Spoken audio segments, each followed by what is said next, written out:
स्वराज्यातील एक असा गड ज्यावर संभाजी महाराजांनी 15 दिवस वास्तव्य केले, जिथे आज मी जाऊन संवर्धन करणार होतो। तर नमस्कार मित्रांनो, मी तेजस आणि या 20 गड संवर्धन सिरीजच्या 13व्या भागामध्ये आज मी आलो 160 किलोमीटरचा प्रवास करून किल्ले सरसगडावर।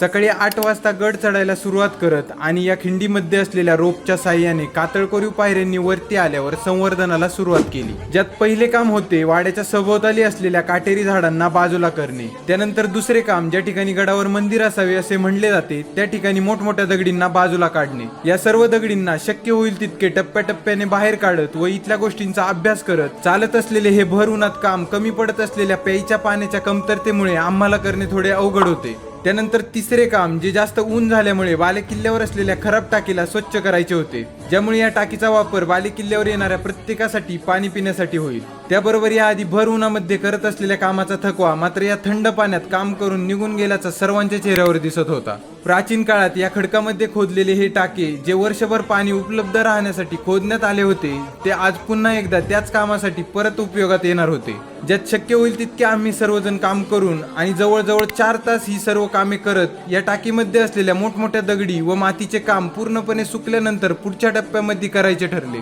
त्यानंतर इथे काम करण्यासाठी आलेल्या सगळ्यांना दुर्गवेद या संस्थेने या गडावर बेस्ट एक्सपिरियन्स म्हणजेच या गडाचा असलेला एकमेव गणपती कसा भेटला त्याबद्दल माहिती सांगितली। त्या मुलीला इथे जी नावं लिहिलेत ना, ती नावं पुसत असताना त्या टाक्यावरचा तो नृत्य गणपती तो पूर्ण त्या शेवाळाने झाकला होता, शेंदुराने झाकला होता, त्यामुळे कळतच नव्हता की तिथं गणपती आहे।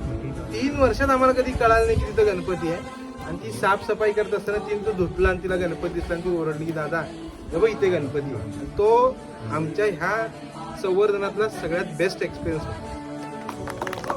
शेवटी या सर्व गोष्टींचा आनंद आणि संवर्धन करून मी माझ्या पुढच्या मोहिमेसाठी निघालो।